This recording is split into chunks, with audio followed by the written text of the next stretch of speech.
Without a doubt. I mean, the one most valuable thing I recommend to anybody, everybody, no matter what you're struggling with, is physical exercise.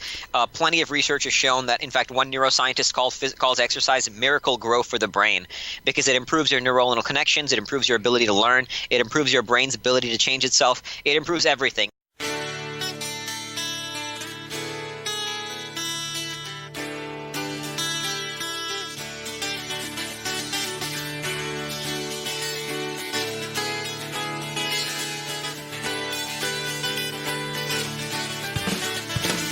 Welcome to the Better Each Day podcast radio show with Bruce Hilliard. Today and every day, reaching out for innovative ideas in every way.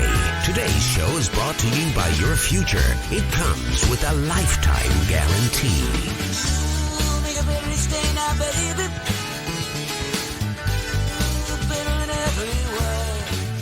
Today I'd like to introduce Akshay Nanavati, the author of Fearvana, the revolutionary science of how to turn fear into health, wealth, and happiness. Akshay, welcome to the show. Thank you so much for having me. Honor and a pleasure to be here, my friend. With fear as our friend, let's jump into this. Could you please give us a little background on yourself and what led to what you refer to as your spark event? Sure. So my kind of journey into this concept of Fearvana and everything I'm doing now really began back in high school when I moved from Singapore to India to Singapore to the U.S. And soon after moving to the U.S., I got into drugs pretty heavily for about a year and a half. I lost 2 friends to that lifestyle, and I too was headed down that path. But thankfully, I got out. I joined the Marines, and from the Marines, I started to find value in pushing my limits and engaging my fears. I went mountain climbing, skydiving, cave diving, ice diving, scuba diving. I mean, you name it, ice climbing, like everything and anything in terms of engaging my fears through the outdoor sports. And then in 2007, I went to Iraq. I spent 7 months in Iraq as an infantry non-commissioned officer. I got back. I was diagnosed with post-traumatic stress disorder, and soon after that, I struggled with alcohol. And I found myself at a point where I was drinking myself to the point that I considered taking my own life. And that moment is when I realized something needed to change. Like, that shocked me out of my stupor, and I began researching neuroscience, psychology, spirituality, and everything, which led me to this concept of Fearvana. And the idea is that we find our success, our growth, our happiness, and ultimately enlightenment by embracing fear and engaging it as opposed to avoiding it or escaping it. And everything I've done worthwhile in my life only validated that point, because everything worthwhile was absolutely terrifying at first, including writing a book on fear. Most people don't do that many things in the course of 100 years. You're like going. You drink a lot of coffee. How do you do that? I've been blessed with an exciting life. I mean, from a young age, my parents found value in traveling, so they took me around a lot. We moved from India to Singapore, and then in each area, we visited a lot of countries, and I kind of got bit by the bug. But once I joined, once I got out of drugs, I started looking for more positive and empowering ways to find that high. And that's what led me on these various adventures all over the world, from mountain climbing in Bolivia to Alaska to the Himalayas to, all over, and explored. I've spent 1 month dragging a 190-pound sled for 350 miles across Greenland in temperatures as low as minus 40 degrees. So done some intense things that were very exciting at the same time. Crazy town. There's an old saying, what doesn't kill you makes you stronger. How do fear and other negative emotions come into play? That's the vision that I'm trying to combat with this notion of Fearvana, is that they are negative emotion, that fear, stress, anxiety, that these are so-called negative emotions. What I've come to learn throughout my journey is that there are no good or bad emotions. They're just emotions, and it's up to us to decide what we want to do with them. I mean, even so-called good emotions like happiness can be a negative if that's what we spend our whole life seeking out, right? I mean, that's what got me into drugs, is looking for that happiness, that joy. So sometimes we need struggle. We need to be in pain, because pain can be a stronger motivator for change. And so is fear. I mean, that's why I do what I do, because I know if it scares me, there's probably something good waiting for it. It's much easier to sit on my couch doing nothing, but it's much harder to engage my fear. But that's why there's a gift. Because that's how not only do I improve my own life, but that's how I can make an impact in other lives as well.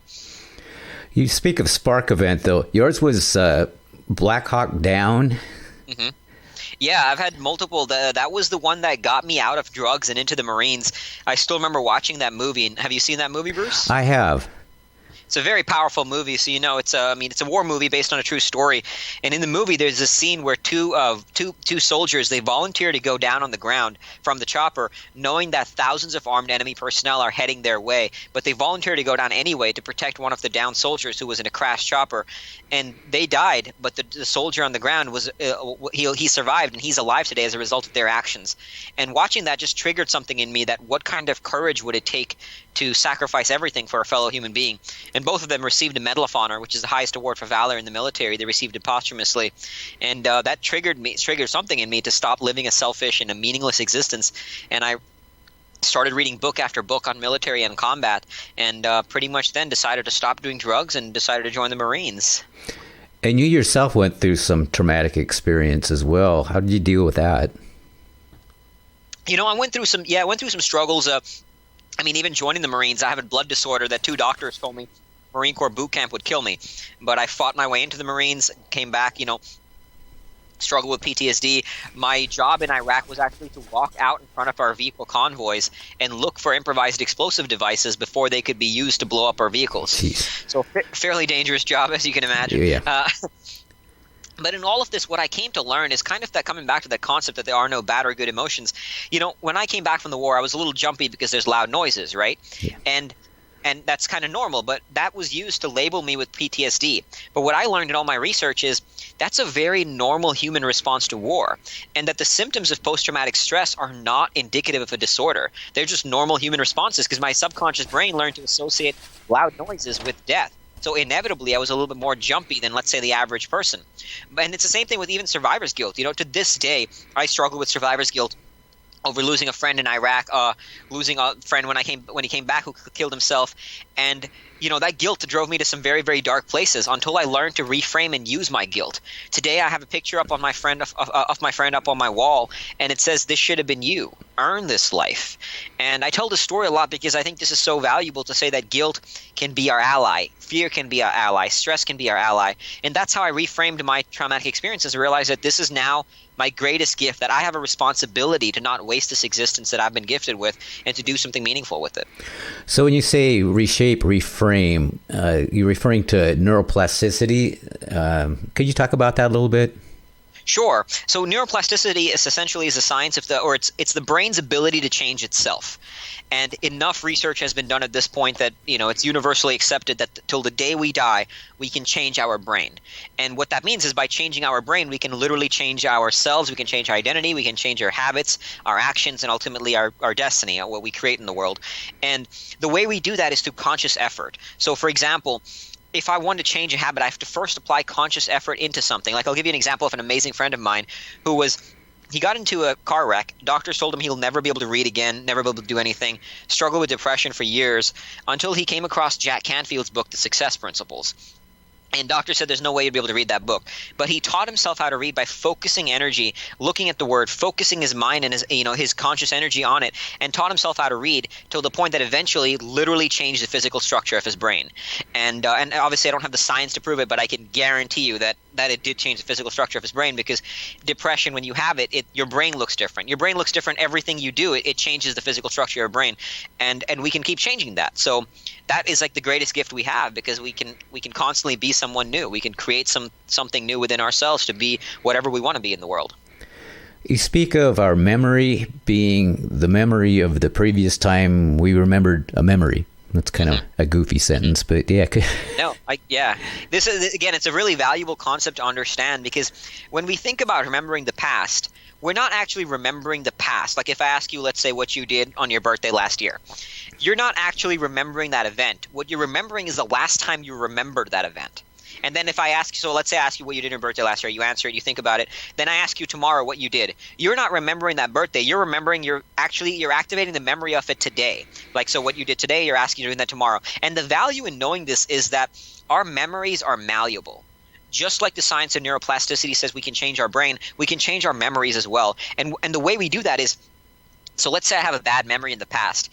If I put myself into a very positive, empowered state, increase dopamine in my brain, increase serotonin, let's say I go for a run, and I think about this event, and I can inject positivity into that event. Because remember, I'm not remembering that event. I'm remembering the last time I remembered that event. So every time I remember it, I'm actually changing the physical structure of that memory. And so if I do that consistently, daily, every day, I literally change the physical structure of that memory, like the neuronal structure and the synapses in my brain. And this is why a lot of therapy is flawed, because they put people in a very negative state and they then think about that event, and it just drives them further and further into a negative space. So it's really important to remember your past is not real. You can make it whatever you want it to be. You talk about a lot of mental exercise, but you're also big on physical exercise as well.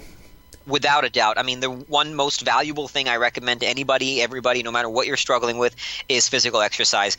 Plenty of research has shown that, in fact, one neuroscientist calls exercise miracle growth for the brain, because it improves your neuronal connections, it improves your ability to learn, it improves your brain's ability to change itself, it improves everything, and not just neurologically, but spiritually as well. I think exercise, it's been my salvation.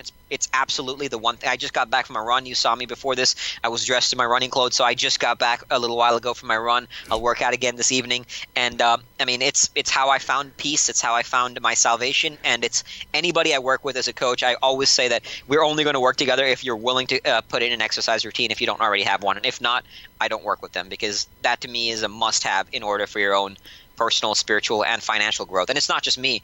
Richard Branson said that his secret to productivity was working out, and he runs like 200 companies in Version, so he kind of knows what he's talking about. I couldn't agree more. In fact, I just got back from the YMCA, and yeah, you saw me for a flash there, and I'm wearing my sweats as well. Fantastic. Yep. It's important, essential. It's great. Can you talk about the work-life balance? Mm-hmm. The idea that we have this, that, okay, like my work is my work, and then I have like my life with my family. I think when you do what you love, like with me, what I do with my Fearvana is there is no work, and like my work and play is not unique. And again, Richard Branson, to come back to him, he said it beautifully. He said, I don't think of work as work and play as play. It's all living to me. And I do what I love, and I talk about my wife in my book. I talk about Fearvana to my wife all the time. Like, we were just talking about an entrepreneur.com article that just recently was released about Fearvana, so I was sharing that with her. So to me, it's not about separating work and play and all of that. Like, it's all combined. Like, I love what I do. I love my playtime. I love my work time, and I integrate all of those into one sort of seamless path to as I go about improving my life one day at a time. So I think when we find what we love to do, it really combines itself, and it doesn't become something separate. I like the book title Fearvana. It's kind of based off of Nirvana, which is total bliss. So you're in bliss when you're in fear? Yeah, that's the idea. My wife actually coined the word Fearvana. So the idea is, again, it's these two seemingly contradictory forces, right? Fear and nirvana. But that I've come to learn, and that's the point of the word, is that they're very much complementary. That we need fear to find our growth, our bliss, our enlightenment. Ultimately, we need that. We need to engage our fears and not escape them. Well, thank your wife for that. I think it's a really good name for a book. Thank you. Yeah, no, when she came up with it, I was like, that's gold. I absolutely loved it. So, fear is maybe the number one thing that prevents people from pursuing their goals and their dreams. Could you run with that a little bit? Sure. I think the biggest reason why, because they think fear is a negative. We live in a world that tells us to be fearless. You hear people say, don't be scared of anything, and that fear and love are these two opposite things. And there's so much of a demonization of fear. So what happens is when fear shows up, people think there's something wrong with them for feeling that fear, so they kind of avoid it and they don't engage it. Like, I'll give you an example. I worked with a friend of mine, a client also, he said to me that, I'm just waiting for the fear to go away so I can quit my job and start my business. And I told him, that's your problem. You're waiting for the fear to go away. If it's normal to be scared to quit your job and start your business. It's normal to be scared. And however fear shows up, it's okay. Just be with the fear. Don't judge the fear. Considering everything I've done, I've climbed mountains, I've jumped out of planes, I've free soloed up rock walls, I've spent 7 months in the Marines. I sometimes feel scared sitting alone in my house. And, I used to, and it's weird, right? Like, I've done very, very intense things. And I used to sort of not follow my own advice and judge that fear. I used to be like, what's wrong with you? Stop being a baby. Like, why are you scared? Until I sort of realized, hey, wait a second, you we talk about this all the time, and stop judging that fear. I said, okay, I'm scared of being alone in the house. Cool. I'm not going to judge it. I'm not going to let that mean anything. I'm just going to be with it. And ultimately, it would kind of dissipate. The impact of that fear dissipates, and I could then channel it into something meaningful. So the point is that we don't have to, we shouldn't judge our fears. We should just be with however it shows up, and then we can channel into something meaningful, because fear is not a negative emotion. It's not we shouldn't be fearless. We need fear. What advice would you give to someone that is looking for their path? They say you're happiest when you're doing something meaningful. How do you find that meaningful thing? You can start with work backwards from the ideal lifestyle you want to create. So look at a lifestyle you want to create. If you're, depending wherever you are, if you're young, you got to experiment a little bit. I mean, like I've heard this said before, which I loved, like he who experiments most wins. If you're older, you probably got enough references and life experience now to figure out what kind of lifestyle you want to live. And then once you work back on the lifestyle, start like thinking about, okay, what do I not want in my lifestyle? What do I want in my lifestyle? And then find a quote unquote job to sustain that lifestyle. And why I put in quote unquotes is that, mountaineering could be your thing, and that's not traditionally a job, but that might be your path that you want to follow. So whatever it is, choose that lifestyle, then work backwards to find something that fits in with that lifestyle, and then you can then that becomes your worthy struggle. And when I call it a worthy struggle, because that's how I define Fearvana. It's the bliss that results from engaging our fears to pursue our own worthy struggle. And we all have our worthy struggle. It could be playing chess, writing a movie, raising a child, running a marathon, writing books, whatever it may be.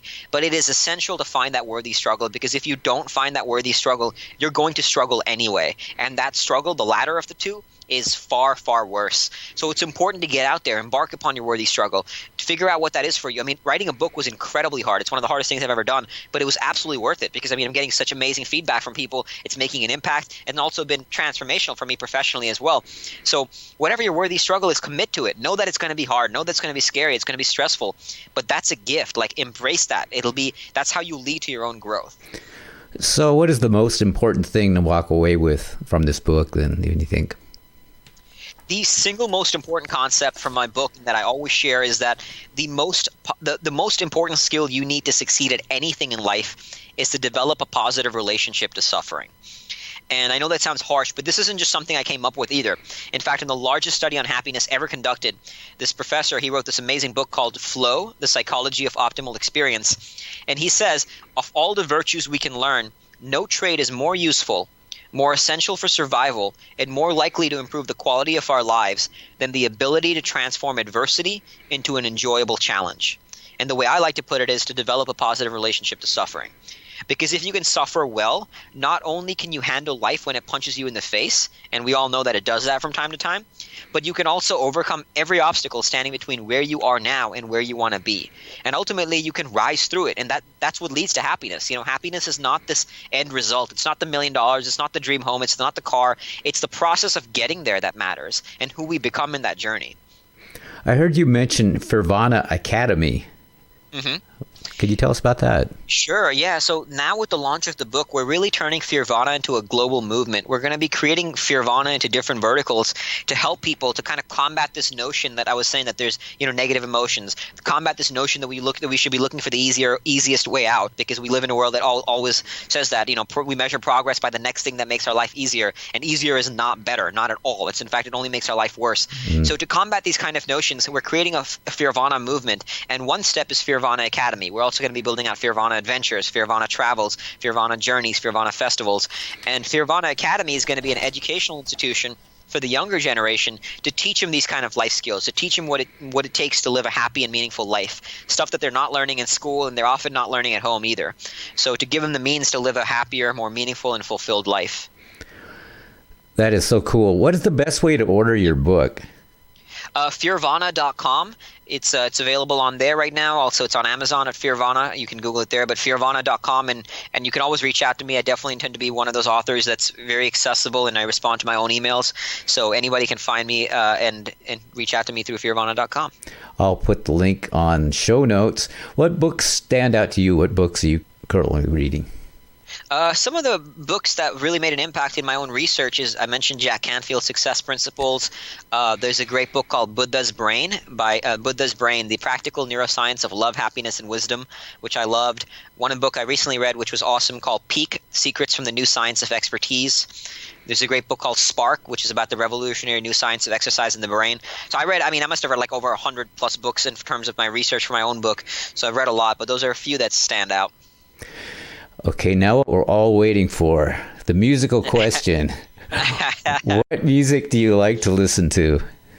I actually have a very wide variety from from 90s boy bands to techno to rap. But if I had to pick one, I would say somebody who really touches my soul is Bruce Springsteen. Really? I love The Boss. The Boss is my go-to. I love Bruce Springsteen. He's one of my favorites. Have you read his book? I actually have not read his book. I should check that out. He has it in Audible, and he narrates it. Oh, wow. Okay. And as with his lyrics, he's lengthy, lots of verses in his songs, but he's very poetic. And I got to check that out. He's had a pretty interesting life, and he should read your book, actually. I would love to somehow get Bruce Springsteen to read a copy of my book. That would be a tremendous honor. Actually, I'll give him a call today. Bruce, it's Bruce. I got a book for you to read, dude, because I know you're born to run. Okay, the book again is called Fearvana, The Revolutionary Science of How to Turn Fear into Health, Wealth, and Happiness. His name is Akshay Nanavati. Thank you for sharing your insights and experience. We really appreciate it. Thank you so much for having me, Bruce. It was a pleasure.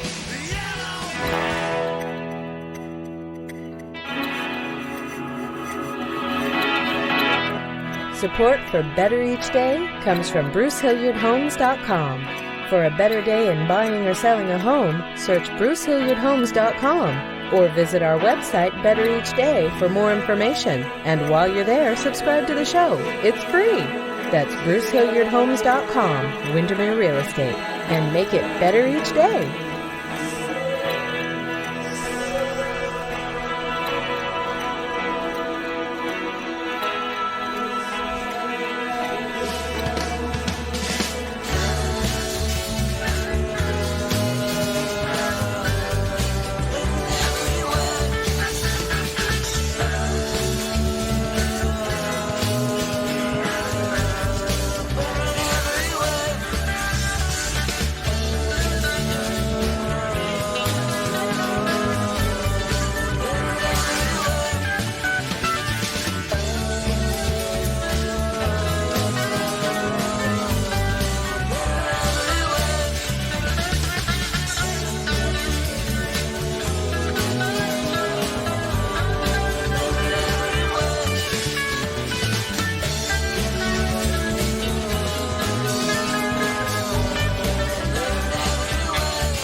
You've been listening to the Better Each Day podcast radio show with Bruce Hilliard. We'll be back with a new horizon, but until then, honor the future. It comes with a lifetime guarantee.